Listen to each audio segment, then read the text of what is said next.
been a long wait, but Mafia 2 is upon us. Set in the 40s and 50s, this 2K title puts the Tommy gun in your hands as you become Vito Scaletta, an Italian-American nobody who's ready to become a wise guy somebody.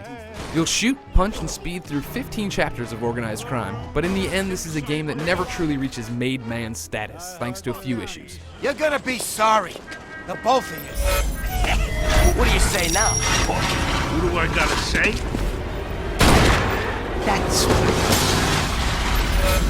What Mafia 2 nails is setting you in Vito's shoes. The radio blares classic oldies, the voice work is excellent, and the story is cool.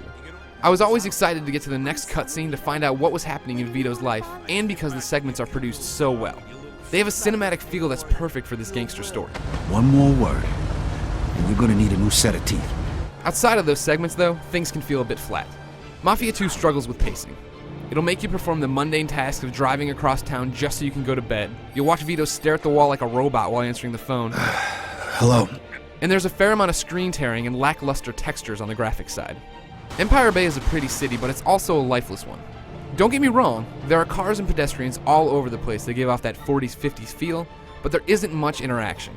Although there are times when you can roam the map at your leisure, there's nothing really to do. There aren't going to be side missions or strangers to help in this one. The stores you can go into are only there to facilitate the story missions you're constantly driving towards. There's nothing wrong with having a linear, story-based game, but the giant map filled with icons is a bit misleading, and making me drive around it at length just points out how empty it really is.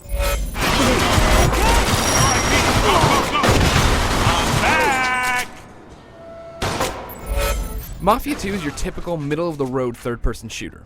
Again, there's nothing wrong with that, but it means that you probably know what to expect, and the game doesn't particularly excel at anything you're expecting. You can take cover, pull off headshots, and reload in an instant, but it all feels rather stiff. You can't blind fire even though your enemies can, the aiming is touchy, and the lock-on assist is hit or miss. When you're not shooting, you'll use an incredibly basic fist-fighting mechanic that is all about holding the dodge button until you can get in a light or heavy punch. Nothing's broken, but nothing's stellar either. Mafia 2 has some really cool story missions, such as disguising yourself as a window washer to blow up some bad guys and driving your drunken friends around to bury a dead body. But these are the exceptions to the rule. Most of the gameplay breaks down into cowering behind cover and waiting to pop up, kill a dude, and do it all over again in the next room. We sure made one hell of a mess. Yeah, but it wasn't enough. Move it. Getches. I enjoyed Mafia 2 and it is solid, but it just isn't all that inspired or exciting. After finishing the game, I looked back and realized what I liked most was watching Vito's story unfold in the cutscene. The missions between those movies were just a means to an end. Oh, and the collectible Playboy centerfolds are a nice touch. Need more Mafia 2 info? Check out IGN.com. Ain't that a whore?